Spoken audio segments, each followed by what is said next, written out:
We are getting ready to do the 4th of July show in downtown Belton, which is right next door to Temily. So, lots to do, which means we'll be using the extruder and the slab roller. Always a good day.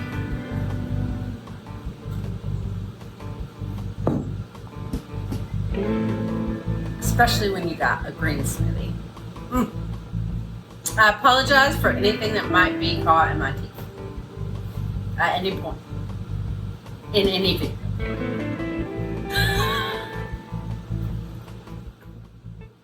You and me, babe. You and me, babe. It's just nothing else like you. We're ready to go. Okay, so it doesn't matter what kind of extruder that you're working with, I have a few tips and tricks for you. First of all, today I want to extrude using a hollow extruder, and I also want to extrude using, so this one has uses the spider, this doodad. I also want to extrude using this, which does not use the spider. So, tip number 1, always use your spider first, because you can extrude however much you're gonna extrude, pull the spider out, and if there's any clay left, which there might be, you can just stick this right on and extrude immediately without having to clean anything up. Otherwise, if you extrude this first, then you've got to push any extra clay all the way out the machine, reload the whole thing, put the clay back in, and it's a mess. It's not a mess. It's just more time consuming. So, spider first. Let's talk about how to load the spider. I have this plate that goes on first, then a washer, so it's got a screw or a nut, a washer, the interior plate, a washer, a nut. Aren't you impressed with me that I know that's a nut? Sometimes you feel like a nut. So cinch down this. My little handy dandy crescent wrench here actually lives in the box with all the extruder stuff, because girl does not need to be looking for the 3/8 inch crescent wrench every time I need to go. Okay, so here we go. Got that on there. And now, how to go about getting all the things together that you need to get together. You want to make sure you have even walls, right? So, oh my gosh, I got over here with that nice big wad of clay. I'm looking, it looks pretty even.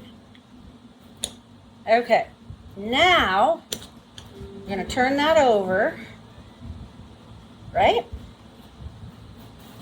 And we're going to stick it down from this side, making sure to get the spider in there.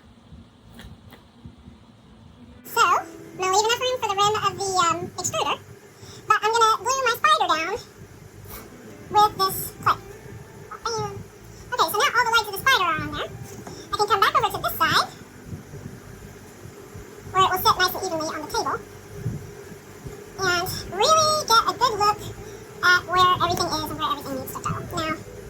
Now I can twist and turn this outside just a titch this direction, pull it down this way just a little bit, get it right in the center of where I want it to be. I can put this on top, line this up with the spider, set that down, glue it on from this side. I should have put the thingies in it, not the thingies. Put these doodads in there. I know the holes are all lined up nicely. Now I can stick the outside outside on. All the holes are lined up nicely. My extrusion's going to be perfectly set. Take these out and put the whole thing into the extruder.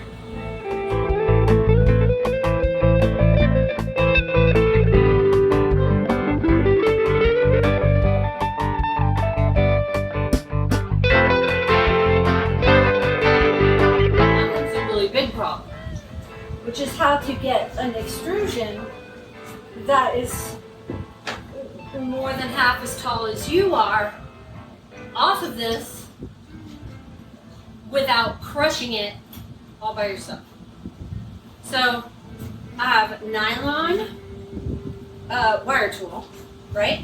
Which means that I can loop it like this and it won't kink. A regular wire tool it'll put a kink in it. So you don't want to use a regular wire tool. You can use dental floss. But you tie it or I just feed it through these little pull tabs. Wrap it around the entire extrusion. Put this in your mouth and pull with your teeth. That way you can get both hands on the extrusion at the same time.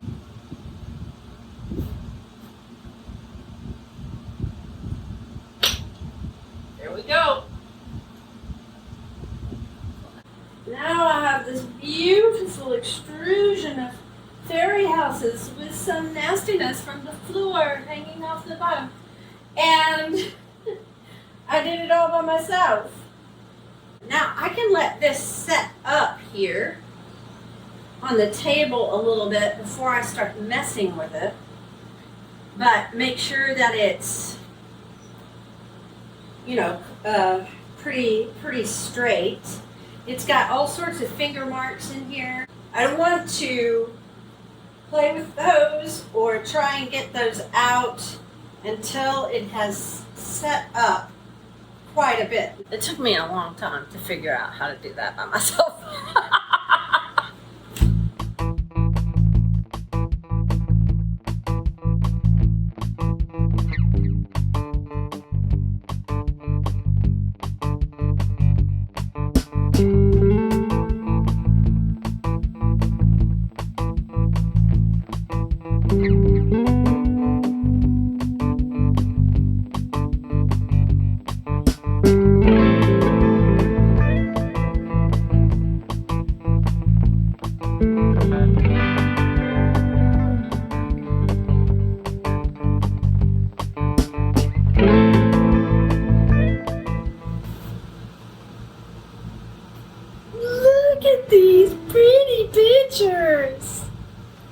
I love them. I think they're so pretty. Oh my gosh. I love them. I think they are a little dirty on the inside, but I can't figure out how to clean that up really. So we're just gonna have to trust good old Glaze to do its job down there, which should be fine as long as it doesn't crawl. With these next ones, we're gonna have some cute little swirly feet. It didn't fit on this one though. This one needed, the handle isn't swirly, so that kind of looked kind of weird.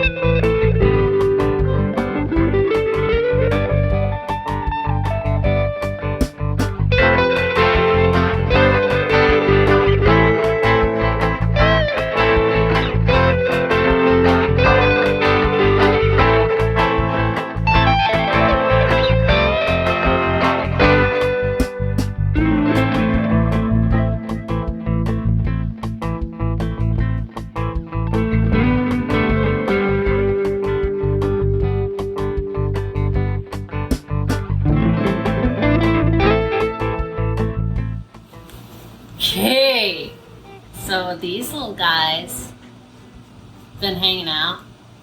They got their handles, they got their bottoms, and I could just leave them like that. Or I could give them little feet. Do we put the foot like this? Do we put the foot like this? 3 little feet, dude.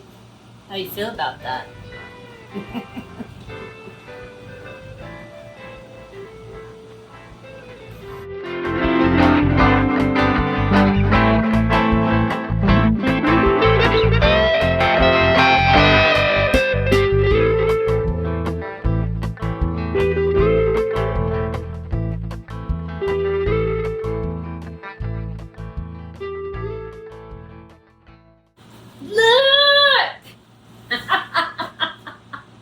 Isn't he great?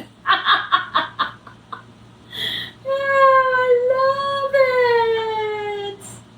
You're so sweet. Yes, you are. This is one. It's hard. It's the whole. Do I set him on his feet when his feet are still kind of wet? This is another one.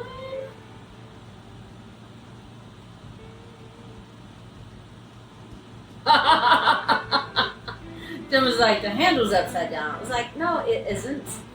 When you pour something, that is quite natural. It really is. Quite natural. I love it. There's one more. There you go. I did too with the pouring handles. We're going to call them pouring handles, not upside down handles, because pouring handles make more sense. I love them. I don't know if I want to go with something that is like drippy and all of that and kind of traditional, or if I want to go with something more like a watercolor look, under glazy look. I don't know. But you're beautiful. I love you. I love it. Yay!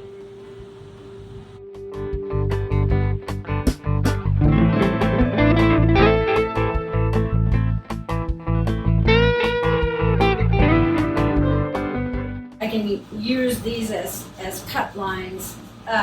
Doesn't usually do that. Of course, because right now I'm filming and I'm not usually filming. But